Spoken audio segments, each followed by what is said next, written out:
So Trisha Hirschberger wanted to know, is giving to charity selfish? And the response should be, you're smoking some good stuff, right?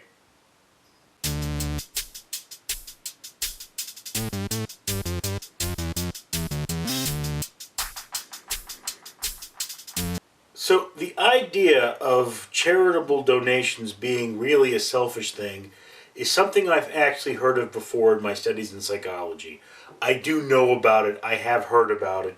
I believe it originated with some kind of an idea that the ego and the superego from the Freudian theory are really the same thing, and that the superego is simply seeking a different form of gratification, emotional gratification. So what it comes to is you give to charity so you can feel good about yourself. And every time I film one of these videos, the kitties come and bother me. One moment. Oh, Nim. You're so soft and kitty.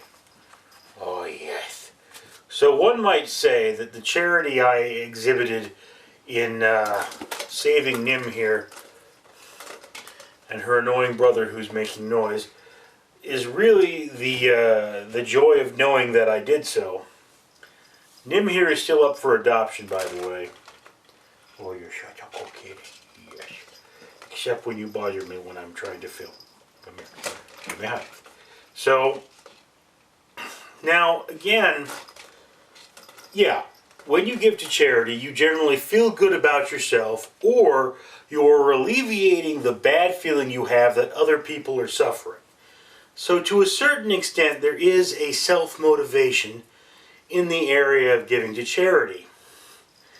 However, I don't want to discourage anyone from giving to charity, but there's a way to and not to. And he's just going to make noise throughout this whole thing, isn't he? Okay, there you go. How did you get in here, Nimbus? Now, as I was saying, it really doesn't matter why people are giving to charity. It matters if you are a responsible person who gives to charity, because when you take someone like myself, you know, I got canned from my work, and I still take my recyclables to, of all things, a nun. Yes, I take my recyclables to a nun who I think of as a friend of mine, and I get absolutely nothing except for her thanks for doing so. And she is supposedly taking these recyclables and using them to help poor families who she is... Well, actually, she hasn't explained what the poor families are, and I didn't ask. Although I might point out that she offered me a free turkey for Thanksgiving, and I declined, despite the fact that I'm out of work, because I had already been given 2 turkeys, and I said to her, look, you know, I will accept it. I've got a big freezer, I can keep it around, but I have 2 of them, and I have to ask you very honestly, is there somebody else that needs it more than I do? And she then sent me an email stating that she had given this turkey to a mother with 3 children. So, I mean, I didn't get any gratification from that, but I would have felt guilty. So I would have, by not accepting the turkey, I removed a negative condition, which is my guilt. So there's that. But the thing to understand here, stop that. So the thing to understand here is, it's not whether the charity is genuine or not, it's whether you're really doing the right thing or not. Because it's the impact you make on the world more than your reasons, I'm afraid. It's one of those things. There are situations where this isn't true, but not with charity. And I make the statement of a great example of this, which is the Bill and Melinda Gates Foundation built a hospital to treat a group of people who were suffering from illnesses because they lived next to an oil refinery or some sort of a chemical plant. And you know, they were, I believe that it was somewhere in Africa, and it showed that they used burning tires, the fire from burning tires, to loosen the skin on their goats before they ate them, and there were so many chemicals in their diet, and it was all artificial, and they were getting sick. So the Bill and Melinda Gates Foundation said, we have to help these people. So they built this hospital. The problem is that the chemical plant, the facility that is making them sick, was partially owned by Bill Gates. This is a case where either Mr. Gates is simply oblivious, or he's doing it out of selfish reasons. The thing to do here is not necessarily to go out there and build them a hospital, but to stop the thing that's making them sick to begin with. This is very important because it's not enough to put a Band-Aid on the problem. You have to fix the problem. So, look, I worked with the homeless for 4 years of my life before being terminated. And one of the things that really pissed off management was the fact that I was really good at working with the homeless.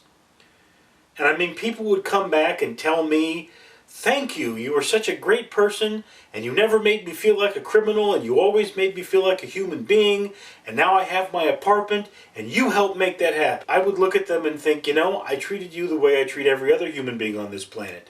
It's who I am, it's what I do.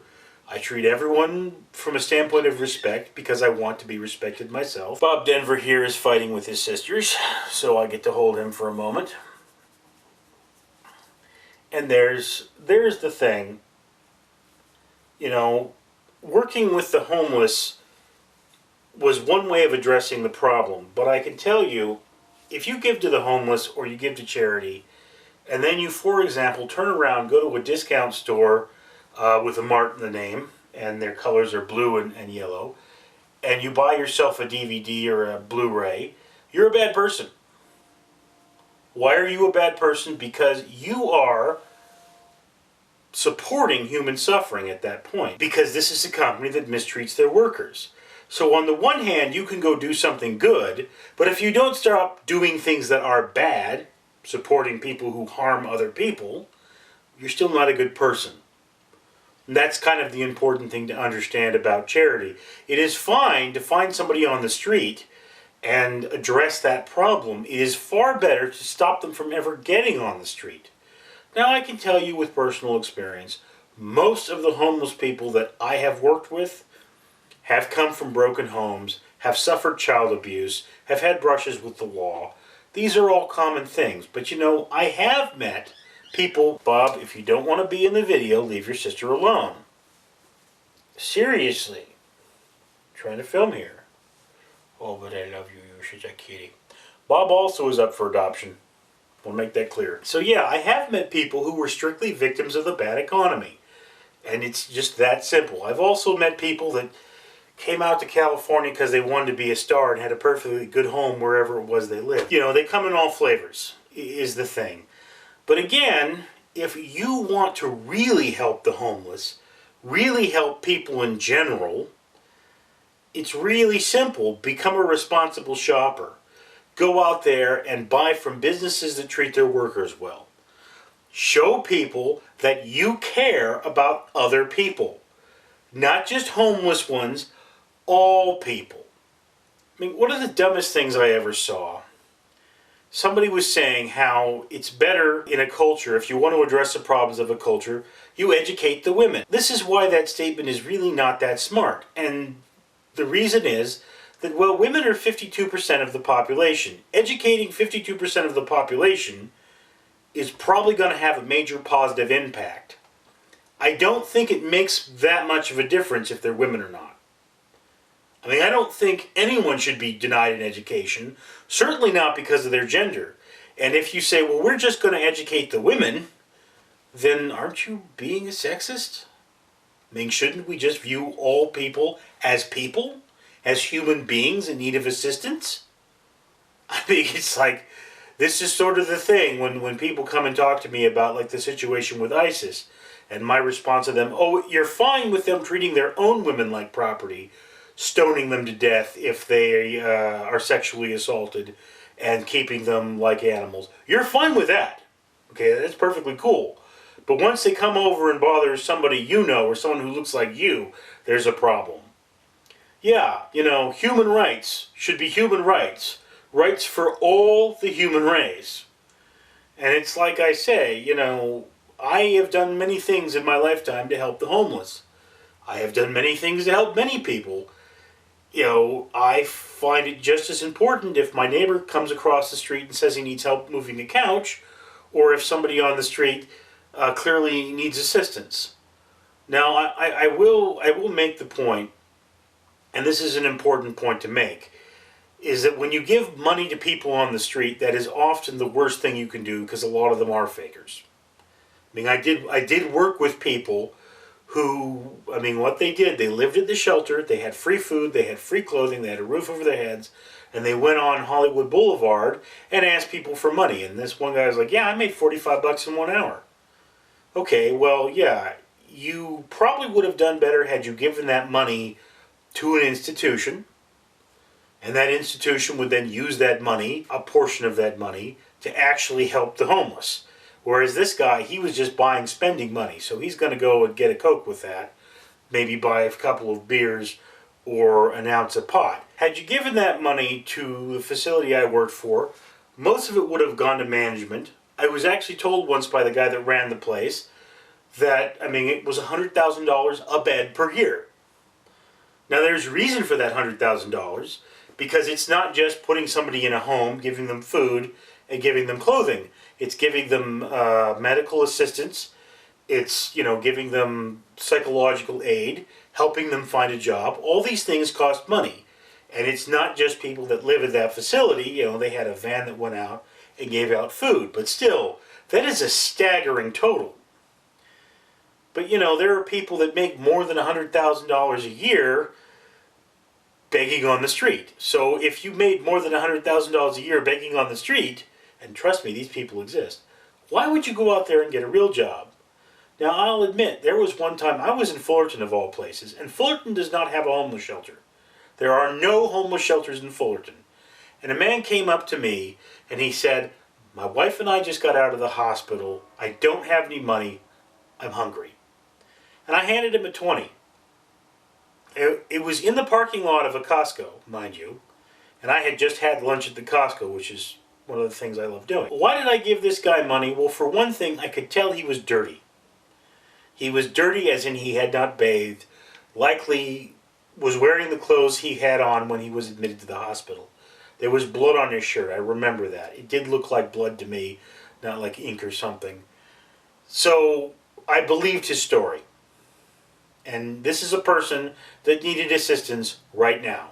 Not in 5 minutes, not in 10 years, not go call somebody and they'll help you right then and there.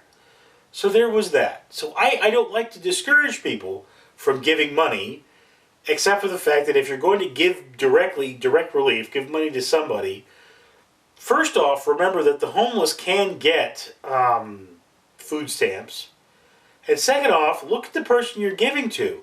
If they look clean, if they've shaved, if they've taken care of themselves, they probably live at a shelter, or maybe they're not even homeless. I worked with a guy, real nice guy, mind you, and he was a social worker, working, not a social worker, but working in social services. And he said that when he was a kid, his mother would parade him around and say, I need food for my son. Okay? And there was one time this guy goes, oh, you need food? Okay. So he marches them into the nicest restaurant in that area, spends $120 feeding them. And then he goes off, and the mother is so pissed off, he goes, he should have just given us the money. It's like, you asked for food, you got it. What are you complaining about? That was the thing. There are some people that become professional homeless people. So this is why it's better to give to facilities and institutions than to individuals in the general. And this is why it's even better to solicit businesses that employ people who those people can go out there and make a living, and you have goods and services on their own. This is one of the things you should definitely be aware of. Ask when you go into a business, are you a full or part-time employee? Are most of the employees here part-time? If the answer is yes, you shouldn't go to that business. Look in the paper. I mean, recently I found out that the website I went to starts with an A, named after a region with a lot of trees and rain, and originally sold a lot of books. Didn't treat their workers well. And I stopped buying from them. I think I am going to buy a few things from them because it's the only place I can get certain items. But I only buy commodities. I only buy things I absolutely need. If you go to a discount store and you're buying food because you're poor, that's perfectly fine. Live your life. Survive. But if you're going to this discount store and buying luxury items, you should really think about how you treat your fellow human beings. Anyway, I'm going to get off my soapbox. The kittens are all sleeping over here, and I'm going to bother them the way they bothered me, with nice kitty hugs. So, just remember, it's the holiday season when I'm filming this.